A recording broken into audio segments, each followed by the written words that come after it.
আমি আজকে নিলাম এটা ক্ষীরের। আমি একটু টেস্ট করে দেখি, আমি আগেও খেয়েছি দাদার কাছ থেকে। অল্প করে গালে দাও।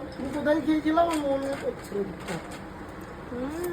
কেমন লাগছে ক্ষীরের? আমি নর্মালটা খেয়েছি, আজকে ক্ষীরেরটা টেস্ট করলাম, ভীষণ ভালো। তোমাদের যাদের যাদের খেতে ইচ্ছুক তোমরা দাদার সাথে যোগাযোগ করো। মালাই আছে, ক্ষীরের মালাই আছে। আচ্ছা, তুমি বাড়ি বাড়ি গিয়ে কি করো, বিক্রি করো? আমি যেমন ফোন করে ফোন নাম্বার দিই, ফোন নম্বরে ফোন করলে, লোকেশন বললে আমি চলে যাই সেই বাড়িতে। আচ্ছা, আমার যারা ফ্রেন্ড আছো তারা মোটামুটি সবাই এইগুলো খোঁজে, অনেকে পাই না। তা যাদের যাদের মোটামুটি বনগাঁর মধ্যে সব জায়গায় যাও। হ্যাঁ, বনগাঁতে আমি সব জায়গায়। বনগাঁর মধ্যে যারা যারা চাও খেতে, দাদার কাছ থেকে খেতে পারো, খুবই টেস্টি।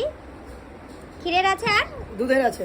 আচ্ছা, ফোন করলে চলে যাবে, তাই তো? ফোন করতে হবে, জায়গার নাম বলতে হবে, তাহলে যাওয়া যাবে। ঠিক আছে, চলো।